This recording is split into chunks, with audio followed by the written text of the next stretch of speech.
Alright, today I'm going to do an update video on making inflatable tires. It's kind of a long-term review for how I did it, so if you watched the video and it interested you, this might have some important information. Excuse me for how this thing looks, I'm gonna get it cleaned up and do the video.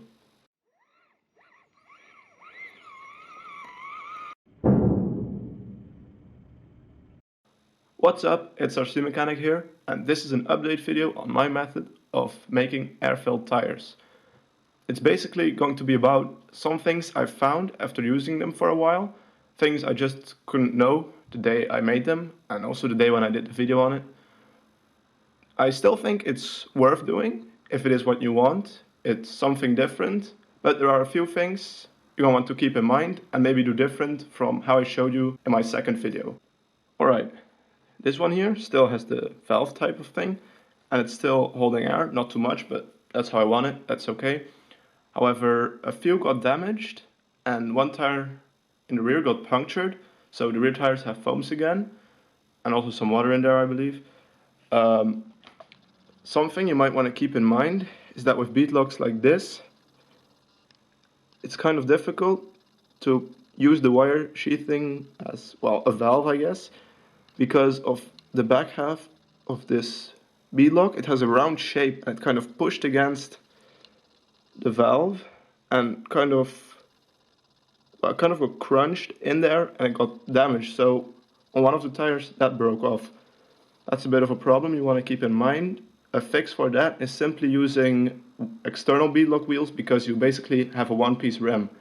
Another thing that's a problem I had with these internal beadlocks is that the inner ring where the valve was mounted moved a little bit, and after a long while, but it moved, and it kind of pushed the valve against the sides of this here, well, the outer part of the beadlock rim, and kind of ripped it off. Well, there was air coming out, it wasn't entirely off, but it got damaged, so that was the reason why I had to put foam in the other rear tire.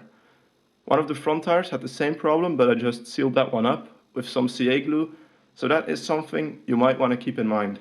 Because these little valves I made got damaged sometimes, I recommend using something that's maybe a bit stronger than wire sheathing. Not sure what, I think you might be able to use some kind of stronger tubing.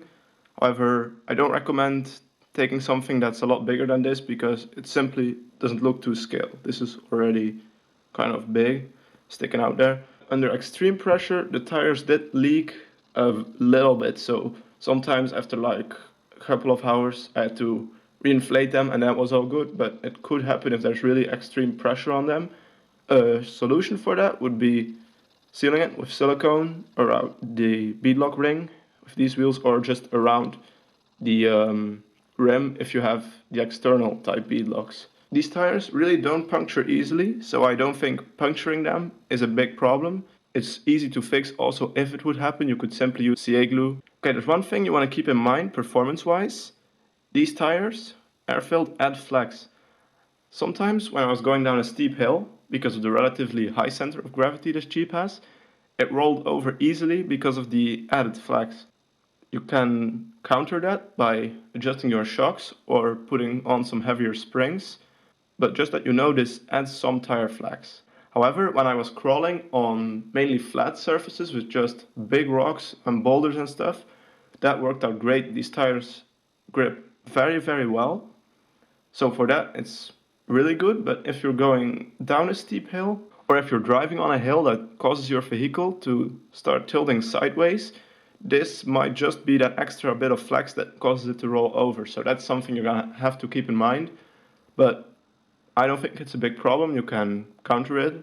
So that's about it for these updates. I really think these tires can increase performance depending on where you want to use them. For me, when I was crawling with these gripped like crazy. I think it worked great.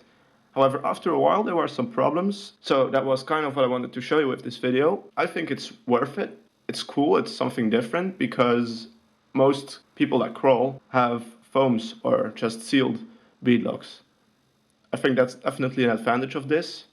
Well, that's it for this video. I hope it had some useful information. If you have any questions about making these tires, drop me a comment. Please subscribe to my channel for more ideas like this. I hope you liked the video. And of course, thanks for watching. See you on the next one.